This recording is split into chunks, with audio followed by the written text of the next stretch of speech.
Hello guys, আজকে একটা দুর্দান্ত রেসিপি নিয়ে চলে এসেছি। সেটা হচ্ছে সকালের টিফিন। আপনারা সকালের টিফিন এটা বানাতেও পারো। তাহলে বেশি দেরি না করে চলো ভিডিওটি স্টার্ট করি। আচ্ছা, এখানে কি কি লাগবে সেটা আমি আপনাদেরকে বলে দিই। এখানে একটু পেঁয়াজ কুচি, চানাচুর, আর একটু ভুট্টা, আর ক্যাপসিকাম, আর পাশে আছে কাঁচা লঙ্কা। এখানে আমি নিচ্ছি গমের আটা, ময়দাও নিতে পারো আপনারা, কোনো অসুবিধা নেই। তো আটা নিয়েছি 3-4 চামচ। এখানে দিচ্ছি একটু কালো জিরে। এবার দেব সমস্ত কুচিয়ে রাখা পেঁয়াজ কুচি, ক্যাপসিকাম, ভুট্টা, চানাচুর আর পরিমাণ মতো লবণ দিয়ে ভালোভাবে এটা জল দিয়ে মিক্স করে নেব। এই রেসিপিটা সবাই তো নিজের মতো করে বানায়, তবে আমি একটা আলাদা রকমভাবে বানাচ্ছি। এটার মধ্যে চানাচুর, ভুট্টা ইউজ করে এটার মধ্যে সমস্ত সবজি দিয়ে এটা বানাই। আর কেউ কেউ শুধু পেঁয়াজ আর লঙ্কা আটার মধ্যে কুচিয়ে নেওয়ার পর ওটা মেখে বানিয়ে দেয়, তবে এটা কিন্তু একদম আলাদা।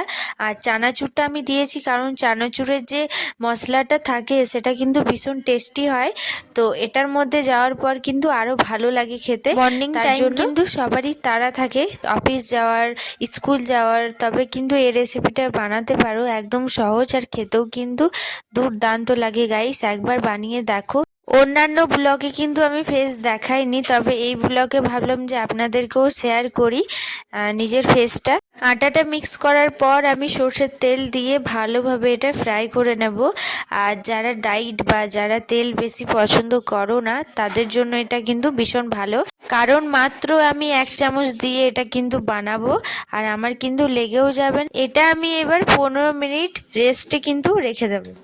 15 মিনিট রেস্টে রাখার পর এটার মধ্যে 1 চামচ সর্ষের তেল দিয়ে মিশ্রণটা দেওয়ার পর এটা কিন্তু ছড়িয়ে দেব সুন্দরভাবে।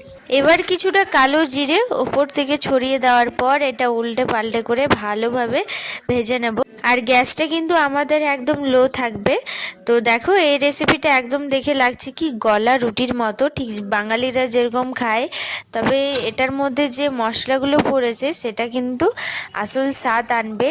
আচ্ছা, তো আমাকে এই মাশরুম যে ভিডিওটা, সেই রেসিপিটার মধ্যে একজনা কমেন্ট করেছিল, সেটার নাম হচ্ছে গৌরক্ষণা। খুব সুন্দর লাগলো, তো অসংখ্য থ্যাংক ইউ রেসিপিটা দেখার জন্য।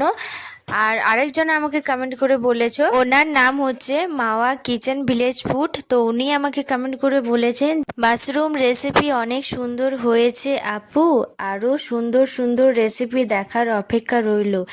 তো অবশ্যই অবশ্যই ভিডিও ছাড়বো সুন্দর সুন্দর বানিয়ে। এই যে আপনারা এত সুন্দর সুন্দর কমেন্ট করে আমাকে বলো, তো আমার ভীষণ ভালো লাগে পড়তো, যে হ্যাঁ, তো আমার তো কেউ পাশে আছে। তো খুব ভালো লাগে। তো যাই হোক, দেখো আমাদের রেডি হয়ে গেছে একটা সুন্দর ছিলকা। এটা গলা রুটিও বলে বাঙালি হিসাব থেকে। তো যাই হোক, এটা কিন্তু সকালের টিফিন হিসাবে আপনারা বানাতেই পারো, ভীষণ টেস্টি হয় খেতে।